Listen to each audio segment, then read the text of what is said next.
രാഹുൽ മാങ്കൂട്ടത്തിനെതിരായ എഫ്ഐആറിൽ ഞെട്ടിപ്പിക്കുന്ന വിവരങ്ങളാണ്. യുവതിയെ 2 തവണ ബലാത്സംഗം ചെയ്തത് തൃക്കണ്ണാപുരത്തെ ഫ്ളാറ്റിൽ വെച്ചാണ്. അതിക്രമ ദൃശ്യങ്ങൾ ഫോണിൽ പകർത്തി പുറത്തു പറഞ്ഞാൽ കൊന്നുകളയുമെന്നും ഭീഷണി മുഴക്കി. പിന്നീട് പാലക്കാട്ടെ ഫ്ളാറ്റിലെത്തിച്ച് ദൃശ്യങ്ങൾ കാണിച്ച് ബലാത്സംഗം ചെയ്തെന്നും എഫ്ഐആറിൽ പരാതിക്കാരിയുടെ മൊഴിയുണ്ട്. പരാതിക്ക് പിന്നാലെ ഒളിവിൽ പോയ രാഹുൽ മാങ്കൂട്ടത്തിനായി ലുക്കൌട്ട് നോട്ടീസും പുറപ്പെടുവിച്ചു.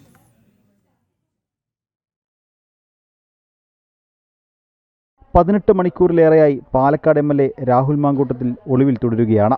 ഇന്നലെ വൈകിട്ട് 4:40 പാലക്കാട് നഗരത്തിനടുത്തുള്ള കണ്ണാടി പഞ്ചായത്തിൽ കോൺഗ്രസ് സ്ഥാനാർത്ഥികളുടെ തെരഞ്ഞെടുപ്പ് പരിപാടിയിൽ പങ്കെടുക്കാൻ പോയ രാഹുൽ 4:55 കണ്ണാടിയിൽ നിന്ന് പാലക്കാട് നഗരത്തിലേക്ക് തിരിക്കുകയും 5:15 നഗരത്തിലെത്തുകയും ചെയ്തിരുന്നു. പിന്നാലെ സുഹൃത്തുക്കളെ ഉൾപ്പെടെ ഫോണിൽ ബന്ധപ്പെട്ടു.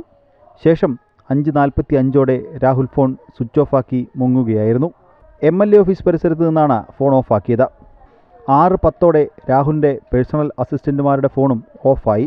തുടർന്ന് ഇന്ന് രാവിലെ 7:30 രാഹുൽ ഫോൺ ഓഫാക്കുകയും പിന്നീട് സ്വിച്ച് ഓഫ് ആക്കുകയും ചെയ്തു. അതിനിടെ കഴിഞ്ഞ ദിവസം പൂട്ടിയ രാഹുലിൻ്റെ ഓഫീസ് ഇന്ന് തുറന്നു. രാഹുൽ കേരളം വിട്ടതായി ഉൾപ്പെടെ സംശയമുണ്ട്.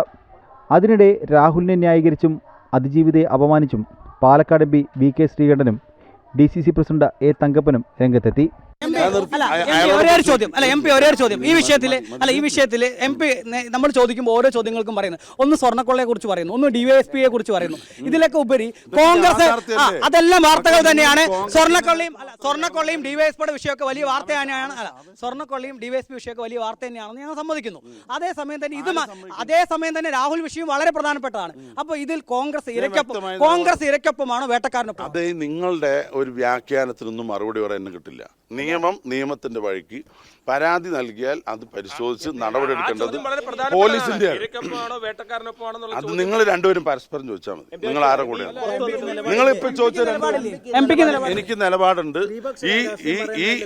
ഈ സംസ്ഥാനത്തും രാജ്യത്തും നിയമനിർമ്മാണം ഉണ്ടാക്കിയ കോൺഗ്രസ് പാർട്ടി നിയമനിർമ്മാണ സഭയിലെ ഒരംഗം എന്നുള്ള നിലയ്ക്ക് ഏതൊരു വ്യക്തിയും പരാതി പറയുകയാണെങ്കിൽ ആർക്കെതിരെയാണെങ്കിലും അത് അന്വേഷിച്ച് നിഷ്പക്ഷമായ നടപടി സ്വീകരിക്കണം പോലീസ് എന്നുള്ളതാണ് എൻ്റെ വ്യക്തിപരമായ. ഈ സംഭവം ഇന്ന് നടന്നല്ലോ, മാസങ്ങളായിട്ട് നടന്ന സംഭവമാണ്. എന്തുകൊണ്ട് ഒരു പരാതി കൊടുത്തില്ല? കേരള ഗവൺമെൻറ് കഴിഞ്ഞില്ല. ഇപ്പോൾ സമയം നോക്കി ഒരു പരാതി വന്നപ്പോൾ അതിൻ്റെ ആ പരാതിയുടെ കണ്ടന്റ് അന്വേഷിക്കണം, അതിൻ്റെ ഉള്ളടക്കം എന്താണെന്ന് നോക്കണം, കുറ്റം ചെയ്തിട്ടുണ്ടെങ്കിൽ ശിക്ഷിക്കപ്പെടണം.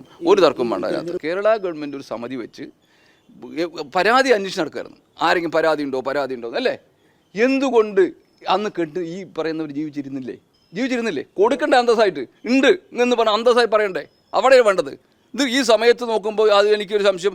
ഞാൻ തള്ളിക്കളയുന്നില്ല, അത് ഗൗരവമായിട്ട് എടുക്കണം ആ പരാതി. പക്ഷെ പരാതി വന്ന സമയമാണ് ഞാൻ സംശയിച്ചത്. ഇങ്ങനെ ഒരു അനുഭവം ഉണ്ടായെങ്കിൽ ഒളിച്ചു വെക്കേണ്ട കാര്യം ഇപ്പോൾ മാത്രം മറന്നേക്ക് പുറത്ത് വരേണ്ട കാര്യം നേരത്തെ വരാമല്ലോ. എന്നിട്ട് ഞാൻ ഇപ്പോഴും പറഞ്ഞു, ആ പരാതി അന്വേഷിക്കട്ടെ, കുറ്റം ചെയ്തതിന് ശിക്ഷിക്കപ്പെടുന്നു.